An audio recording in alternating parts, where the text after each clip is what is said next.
Good evening. You're watching Super 6 here on India Today. I'm Akshita Nandagopal. This evening, let's cut straight across to our biggest talking point on delimitation. It's been dominating headlines for the last many weeks, but today, Chief Minister M.K. Stalin called an all-party meet that saw attendance from all political parties in Tamil Nadu, barring, of course, the BJP. But very interestingly, some of the biggest political rivals of the DMK also took part in the meeting. We're going to decode for you what exactly Tamil Nadu is demanding in this delimitation fight.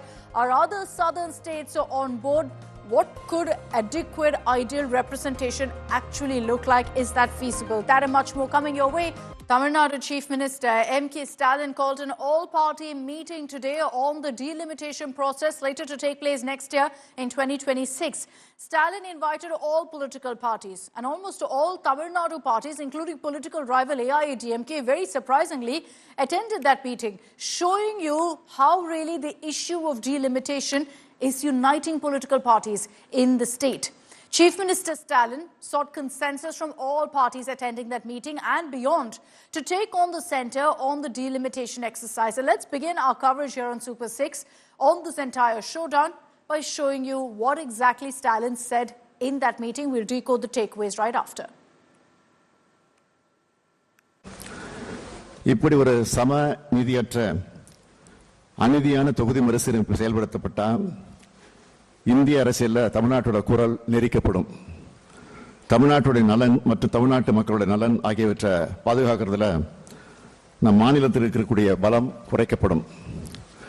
39 எம்பிக்கள் இருக்கும்போது நம்ம எழுப்புற குரலையே ஒன்றிய அரசு ஏற்க மறுக்கிற நிலையில் இந்த எம்பிக்கள் எண்ணிக்கை இன்னும் குறைக்கப்பட்டாலும் அது தமிழ்நாட்டுக்கு கிடைக்கப்பட்ட அழிக்க முடியாத அநீதியா மாறும் என்பதை எல்லோரும் நினைச்சு பார்க்கணும். தமிழ்நாடு மிகப்பெரிய உரிமை போராட்டத்தை நடத்த வேண்டிய நிலைமைக்கு தள்ளப்பட்டிருக்கிறத உணர்த்துறதுக்காக தான் இந்த அனைத்து கட்சி கூட்டத்தை ஏற்பாடு செஞ்சிருக்கிறோம். தொகுதி மறுசீரமைப்பு என்னும் கத்தி தென்னிந்தியாவோட தலைக்கு மேல தூக்கிக்கிட்டு இருக்கு. இதனால தமிழ்நாடு கடுமையா பாதிக்கப்பட்டிருக்கு. ஒன்றிய அரசு 2026ஆம் ஆண்டுல மக்களவை தொகுதிகளோட எண்ணிக்கையை மறுசீரமைப்பு செய்ய போகுது. பொதுவா இதை மக்கள் தொகையை கணக்கிட்டு தான் செய்வாங்க. இந்த ரெண்டு முறைகளிலுமே நமக்கான பிரதிநிதித்துவம் குறைஞ்சு அதிக மக்கள் தொகை கொண்ட மாநிலங்களுக்கு அதிக பிரதிநிதித்துவம் கிடைக்கும்.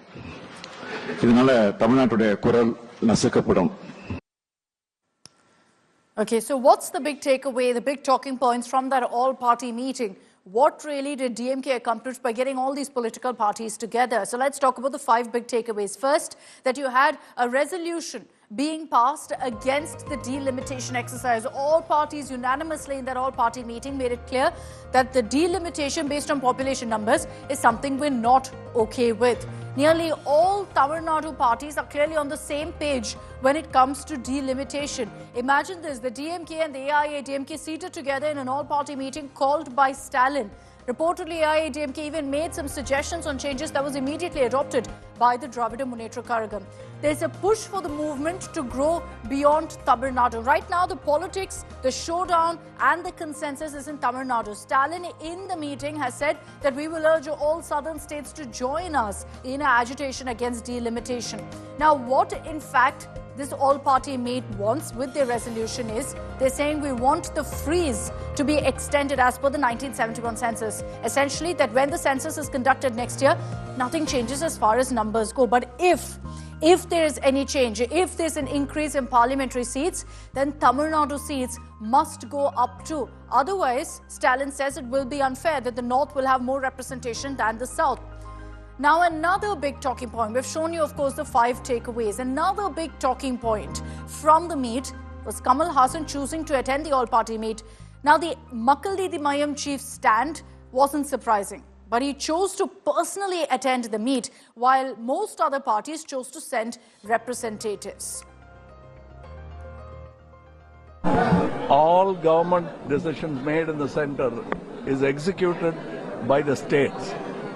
If at all you want to increase anything, increase the number of people's representatives. Let the assembly seats be increased. That is our recommendation. Why do you think delimitation is becoming an issue right now, sir? It's always been an issue. So that was Kamal Hassan right after the all-party meet came to an end, saying that the states must get fair representation in parliament. Let's talk about who attended this all-party meet. Interestingly, like I said, the spotlight was on the fact that parties who oppose the DMK tooth and nail, like the AIADMK, was actually present. AIADMK sent Mr. D. Jayakumar, who's a former minister in the AIADMK government. He was there in the all-party meet. The Tamaraga Vetri Karagam under Ilayya Thalapathy Vijay also chose to attend the meeting at a time when Vijay, in all of his rallies, has only made one thing clear, that he's against the DMK. The only party missing, as expectedly, was the BJP. Now, as far as TVK goes, as far as the Tamaraga Vetri Karagam goes, Thalapathy Vijay didn't attend the meeting but did send a representative. He also put out a 3-page letter condemning any unfair delimitation exercise, as he puts it. Now, Vijay in that letter said that delimitation should be done in a fair manner if it's done, and that the centre should hold a discussion with all stakeholders to consider interests of all states. So as far as Vijay's ideology, questions really of what he stands for is concerned, or delimitation, he's made his stand clear. Let me quickly bring in Anaga Keshav also. She's joining us live from Chennai with the updates of really what their all-party meeting was all about. Anaga, was this just about the optics messaging, or was there also a lot more involved? Did the DMK ensure that a message was sent across to the centre, but beyond that also get more parties on board, more consensus? Well, absolutely, Akshita. You know, we had 45 parties also attend this meeting, a very crucial meeting where 5 important and crucial resolutions were passed.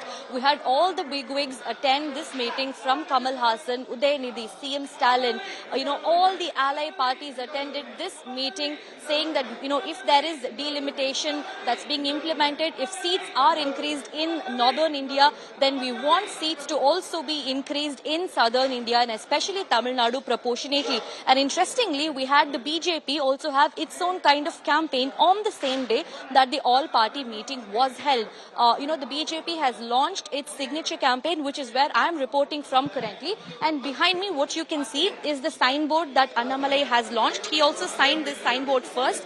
It was Tamilisai Soundarajan who signed it first, followed by Annamalai. That's there. All these signatures are from BJP cadre. The goal of this campaign is to collect 1 crore signature.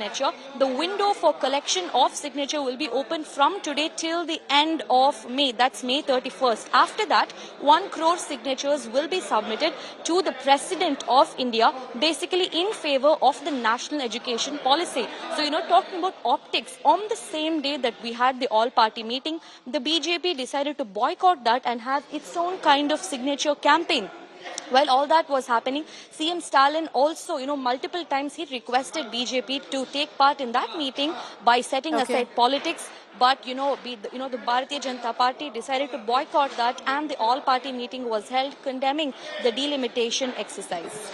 There's a blurring of lines on issues here because of the fact that it's become a narrative of North versus South, on language, on delimitation, which is why all of these issues constantly now making headlines in Tamil Nadu, mind you, a state that goes to elections next year. Thanks very much, Anaga. And I'm going to tell you really about the BJP's response to this delimitation all-party meet. But let's first talk about whether other states are also on board with the DMK on this issue of delimitation. Are they also fighting delimitation? Several parties have actually backed Stalin's demand for a fair delimitation, as they put it. The Congress, which is in power in Karnataka and Telangana, has opposed delimitation, backing Stalin. You even had a statement from Chief Minister Siddaramaiah making it clear that they believe that any unjust means of ensuring delimitation where Karnataka will lose seats is not okay with them. The BRS, you had K.T. Ranya Rao making a statement saying we 100% agree with Stalin that delimitation should be fair. YSRCP Jagan Mohan Reddy has also opposed delimitation. But here's where it gets interesting. There are a lot of questions about the likes of TDP, part of the NDA. So what exactly is their stand on delimitation at a time when Chief Minister Chandrababu Naidu has repeatedly spoken about ensuring that population numbers in Andhra Pradesh and the southern states go up? So it's clear that he knew that the repercussions of lower population would mean lesser representation. And that's, of course, because of delimitation. So the TDP has opposed delimitation in its current form, saying we must work out a formula to ensure it's fair. The CPIM has also said very clearly that they are opposing delimitation, as has the CPI, which is important considering the LDF in Kerala. Most states clearly are against the current manner of delimitation. But we'll have to see whether they will also go ahead and join in this agitation or movement that Stalin has kicked off in Tamil Nadu. Now, if we're going to talk about equal representation, we thought we'd break down some numbers for you. What will that actually look like? I'm going to quote now for you from a 2019 report by the Carnegie Endowment for International Peace. If delimitation is done based on population, considering that no state is to lose representation, it's completely fair, completely just. The Lok Sabha then would have to consist of a whopping massive 846 representatives.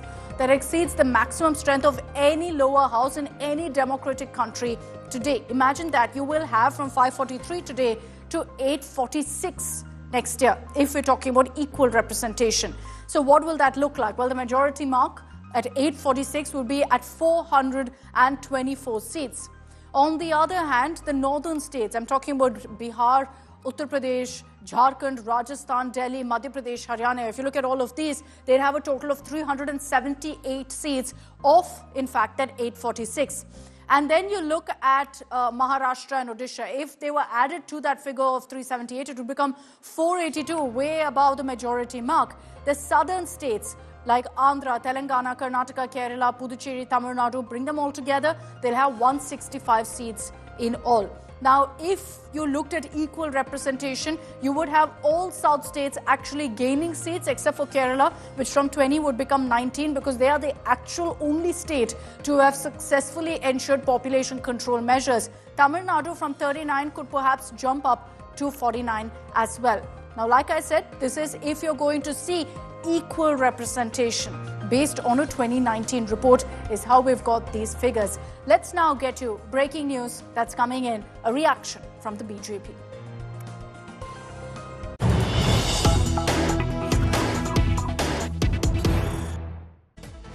Now, the Tamil Nadu BJP chief Annamalai has reacted to the all-party meeting, saying that this was only done to spread fear and to create fear over delimitation. But the BJP is saying that we will put all of this to rest. The BJP is saying that we will go ahead and meet all the parties who took part in that all-party meeting today to clarify individually on the delimitation issue. And Annamalai has confirmed that this entire movement to meet every single political party that took part in that all-party meeting today will kick off from tomorrow. Listen in to what the Tamil Nadu BJP chief said.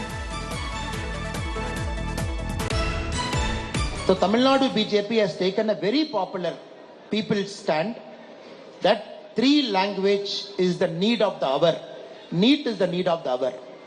And more importantly, Tamil Nadu people have given highest respect for Honorable Prime Minister Narendra Modi ji. I am not making this as a political statement. And we are very, very clear. Come May end, we will reach our target of 1 crore signature.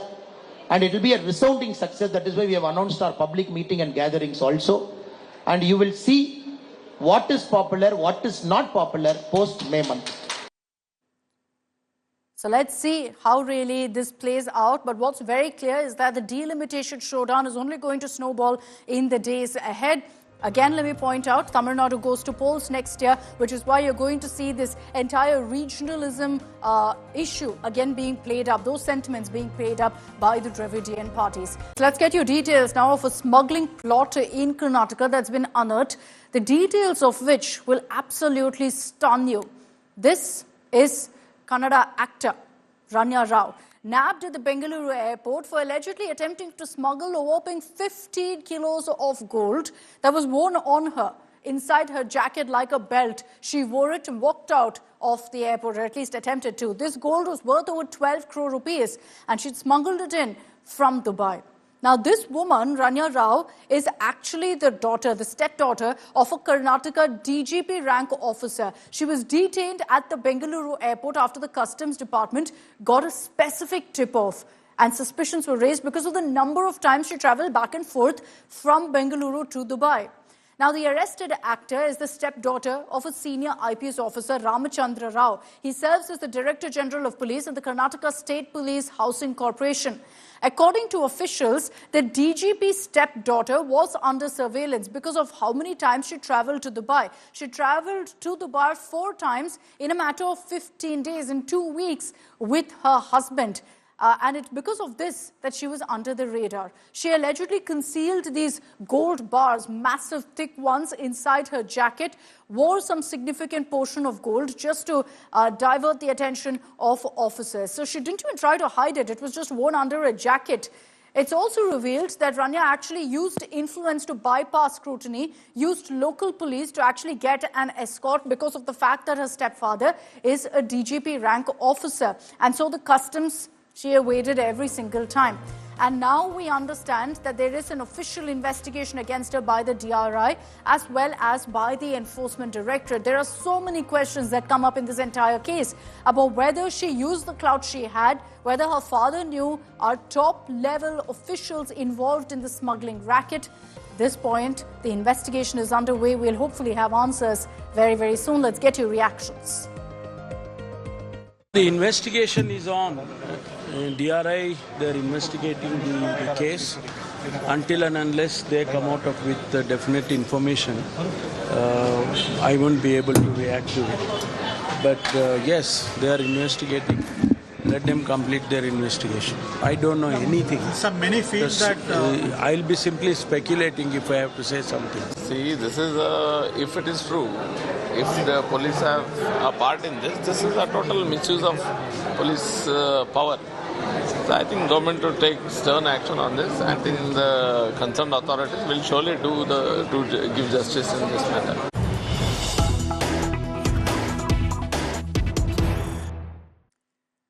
We're getting in more information right now of exactly how this actor, Ranya Rao, actually managed to smuggle in gold.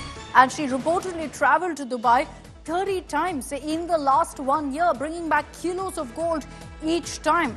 Sources say that she was paid 1 lakh rupees per kilo of smuggled gold. So if you look at this particular instance, 15 kilos of gold is what she was bringing back. She was essentially earning 15 lakhs. So in each trip, 12 to 13 lakh rupees she was easily earning. She used modified jackets and wrist belts that made it easy for her to dump these gold bars inside and walk out. She used the same jackets and belts whenever she landed from Gulf countries.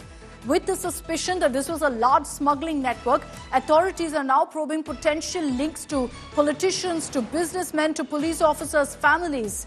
There's no known business ties in Dubai, and yet Ranya Rao visited the country 4 times in the last 15 days. She moved also to an apartment at Laval Road recently, which is a one of the plushest areas of Bengaluru. She recently got married also, with a lavish wedding being held at the Taj West End in Bengaluru. She's married to an architect. There are questions about whether he's involved too. There are questions about whether her father, a DGP rank officer, is involved. Let's bring in Sagar Raj for more details right now on what we've uncovered about the smuggling racket, Sagai. It's not a one-off. It's not been happening for 1 month. For 1 whole year, this actor, the accused now, had managed to travel every single time, bringing back nearly about 15 kilos of gold back into Bengaluru. So obviously this can't be some sort of a lone wolf operation. Absolutely. The modus of operandi is quite shocking because, as you rightly mentioned, that she was using modified jacket, she was using modified wrist belt where she could keep the gold in those jackets. And the question arised was that when she frequently traveled, when she didn't have any kind of business in the Gulf country or Dubai, and she didn't have any kind of relatives or family in Dubai. So the DRA had done their homework and they got tip-off stating that she is the one who is smuggling the gold. What used to happen? See, whenever a politician, whenever a VIP reaches airport, there will be a special police constable as per the protocol who will escort those VIPs, whether it's a minister's children or a senior police officer or their children, due to security reasons, because there might be security threat for them. Anybody can kidnap and anybody can do anything to them. So keeping all these things in mind, they give a security to them. A constable escorts them till their cab outside airport. Similarly, there was a constable who was escorting her whenever she landed. He was being assigned, either him or anybody else, whoever is present on that particular day for the duty. So he used to escort. So when she was stopped, this constable came and said that, whom are you trying to stop? She is the daughter of Ranya Rao, the DGP office. So they didn't listen to him. They still went on to frisking him. And that's when they realized that she was carrying so much of gold within her body, in a jacket, it took in a a specific tip-off really for them to go ahead and crack down on her. Otherwise, she'd get away because of this escort, is what you're telling us, Sagai, which obviously again raises questions about whether high-ranking officials were actually involved in shielding her for the longest time. Thanks, Sagai, for those details. This is a story that we will promise to track very, very closely here on India Today. What we're seeing right now is just the tip of the iceberg, and we will await more details on the investigation as it moves forward.